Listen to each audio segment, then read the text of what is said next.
처음에 빠르는 무크와 3군을 잡겠다는 컨셉으로 등장했는데요. 객관적으로 빠르는 얘네보다 훨씬 약합니다. 어린 시절 빠르는 망가스 형제 일당한테 죽을 뻔한 적이 있었는데요. 이때 갑자기 무커가 등장해서 망가스 형제 일당 전체를 내쫓은 적이 있었고요. 빠르는 무커의 갭으로 무사히 목숨을 건질 수 있었습니다. 그리고 빠르는 푸른 늑대를 습격한 적이 있었는데요. 이때는 상군한테 맡기면서 도망쳤습니다. 그래서 빠르가 호랑이 중에서 원탑이라고 볼 순 없었는데요.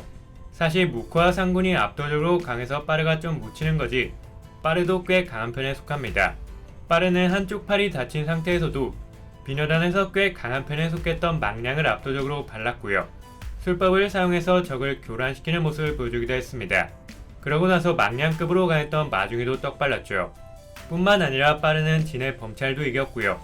비녀단에서 강한 편에 속했던 비조 역시 빠르의 상대가 되진 못했습니다. 또한 비방 천남성도 빠르한테는 역부족이었고요. 화구도 빠르와의 덱에서 고조하는 모습을 보여줬습니다. 그래서 빠르는 기본적으로 늑대나닥, 진해, 새 같은 동물들보다 훨씬 강하다고 볼 수 있었죠. 그런데 빠르는 조만간 무커를 따라잡기는커녕 무케한테도 따라잡힐 것 같은 모습을 보여주고 있는데요. 무케는 빠르보다 더 정확하게 나뭇잎을 베는 모습을 보여줬고요. 빠르보다 훨씬 강한 힘을 가지고 있는 것처럼 나왔습니다. 그리고 빠르는 변종들보다도 약했는데요. 약해진 추이한테 압도적으로 패배했고요. 이후 추이보다 훨씬 약한 변종을 다굴했지만 여러 명이서 공격했는데도 변종한테 패배했습니다.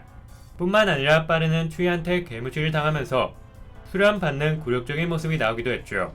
그런데 빠르의 이 수련은 추이 이족의 생존 방식에 기반한 수련으로 빠르를 모르는 사이에 엄청나게 성장시켜줬는데요. 빠르는 이 나무화석을 활용해서 망가스 형제 중 한 명을 순식간에 쓰러뜨렸습니다.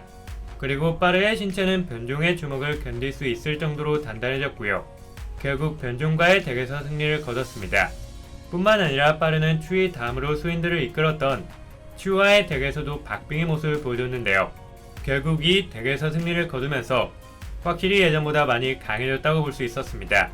물론 대결 도중에 무커가 개입했다는 점에서 완전히 공정한 대결이었다고 볼 순 없었지만요. 빠르가 처음부터 굉장히 강하진 않았지만 성장 가능성은 큰 캐릭터입니다. 빠르는 상군의 친형인 만큼 술법을 자유자재로 사용할 수 있는 모습을 보여줬고요. 인간들을 보고 놀랐을 때는 괴물 호랑이로 각성하는 모습을 보여주기도 했습니다. 이때의 포스라면 천하의 추위와 싸워도 어느정도 비빌 수 있을 것 같은 느낌을 풍겼죠.